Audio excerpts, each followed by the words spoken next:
It's considered one of the best Zelda games ever made. Unfortunately, Nintendo haven't really attempted a proper HD remaster or remake of the game for the modern era of gamer. Hence Kryzen's very ambitious remake. And last month he released a new build of the game that you can actually download and play for free, and it is incredibly impressive. Built in Unreal Engine 5, it supports Lumen, aka Dynamic Global Illumination, as well as DLSS upscaling and frame generation. Now, as you can see from the side-by-sides that I put together, the modern rendering tech and Kryzen's work to recreate the original assets it's like 7 minutes long. Beauty, the grandeur, and the detail hidden by the original game's limitations. And it's clear to see the passion and the extreme work that Kryzen has put into this remaster. What's also impressive is that it isn't just a tech demo showcase of some levels and character models. I'd be hesitant to call it a complete game since everything is still very much a work in progress with the remake, but it's much closer to an actual game than most Unreal Engine fan remakes. Cutscenes, dialogue, animations, combat, inventory management, this is too good. Much all of the core gameplay mechanics present in the original game are playable in this demo to some degree. Truly, this dev's work is an awesome accomplishment, and if he keeps it up and Nintendo doesn't issue him a cease and desist, which is entirely possible, this project could end up becoming a very faithful and fun remake of Ocarina of Time. Now, I gotta say, I appreciated how easy it is to just download and start playing this game. To capture the original Ocarina of Time footage for this video, I had to download 2 different Nintendo 64 emulators, and I spent the better part of an hour just configuring them to get my footage of the original game. But for the remake, I just downloaded Look at the details of the water, though. The game, see that? And there I was, playing. Really, the most work I had to do was just rebind a couple. You didn't see how far along this is? Comparing that to the effort that myself and put a lot of Alex have had to put into covering other community-made fan projects like Fallout mods, Starfield modding, and Unreal Engine 5 demos, playing through Kryzen's work is an actual breeze. Now, one of the things that struck me when loading this up for the first time was that, well, Nintendo's original art direction and style for Ocarina doesn't look bad either, directly translate to a modern photorealistic presentation. Kryzen seems to be shooting for the HD remake look, but that's really hard when everything is so stylized for extremely low poly graphics. That said, the style of the remake has really evolved over time to be, well, more faithful to the original, less photorealistic, and just more cohesive overall. And eventually it's very possible that this will also just look much my gosh, look at this. But that might also sort of go against, I think, the point of his project. Look at this. Look at the detail of the Temple of Time. On both sides, that's amazing. Wait, that's not actually part of a game, is it? I don't think so.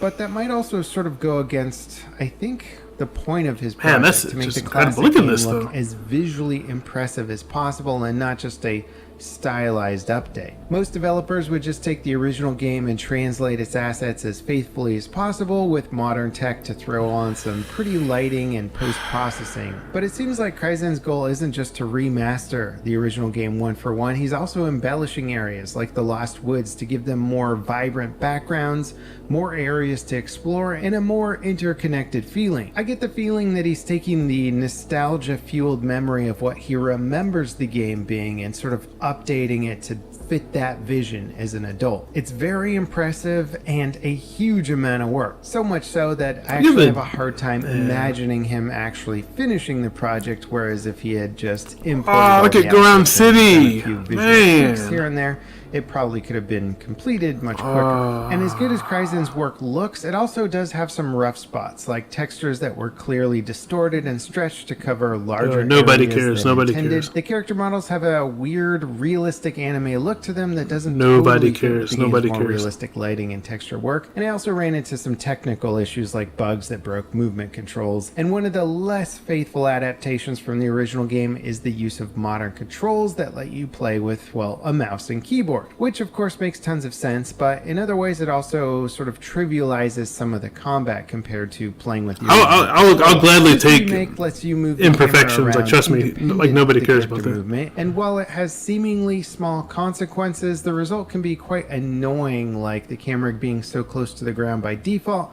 that tall grass pretty much obstructs your view a lot of the time. Or it just forces you to constantly... I'm wondering what Zelda would look like, too. ...to get a clear view of what you wanted to interact with. Also, Whoa, vistas and landmarks of Zelda games are a huge component of the visual storytelling and navigation. Specific items are designed to be You're gonna get me seen banned as off you round Twitch. a corner or come over a ridge and draw you toward a new objective. So these camera issues Look make at this, paying man. attention to those elements and just interacting with the world more troublesome than they were in the original game. Again, these issues don't get in the way of it being a cool experience, but it would be nice if those elements could be improved to get some of the original mechanics to be a little Look at more Goron accurate, City, at least though. as That's an amazing. option, perhaps. Now, all that said, it is impossible to ignore just You're how right, you're right. impressive That's this what- project that's is. ex- Kryzen has spent 8 That's what made Ocarina of Time so special, because compared to any other game, like that was like the next generation, like how, like no one expected to, you know what I mean, like no one expected to see like the visuals of the original Ocarina of Time. Like that's exactly what it is. Like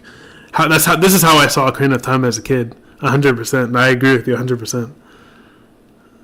years remaking the entire game by himself, and every year Because it was hard getting to- more and more polished and impressive. The fact that it's actually a playable game, Kakariko and not just a collection Village! of static levels you can walk around in, shows me that he's actually serious about completing this as a full project. I sincerely hope that Nintendo doesn't slap the old cease and desist on him, but if they do, at the very least, hopefully the dev could use this as an impressive portfolio piece to get a nice job. Assuming he doesn't already have one, considering the technical skill that it probably took to Please get hire so this far. developer, These types please. of projects can lead people down impressive learning paths that essentially train them to be Look at full-on this. devs. Look at the Tools and fire. Look at the assets that you fire can take detail. advantage of to make games these days Look at the detail of the fire. are Like, everything's so genuinely detailed. insane compared to what was available back when I was making apps on the iPhone 1. It's become faster, easier, and honestly just more fun to make games, and I'd imagine that we're going to start seeing a lot more projects like this popping up all over the place. Now, I'd be curious what you guys think about these Unreal Engine or just general fan remakes of projects. Are there any other cool fan remakes that you like that you think I should cover on this channel? I'd be curious to know in the comments below. I do like diving into these neat little niche projects. Now, if you enjoyed this video, don't forget to leave me a like, hit that subscribe button, and I ding will the like your notification video. bell to make sure that you can Amazing. beat that YouTube algorithm with me. And also, I've been working on my own Unreal Engine game project. You know what? This needs to be shared, so I'll definitely help out 100%. How many views does this get? Okay, a lot of views. 100%. It's a spaceship game. We just began development of it pretty much on New Year. All right, but anyway, that was yeah, that's amazing. Like seeing stuff like that is just amazing, and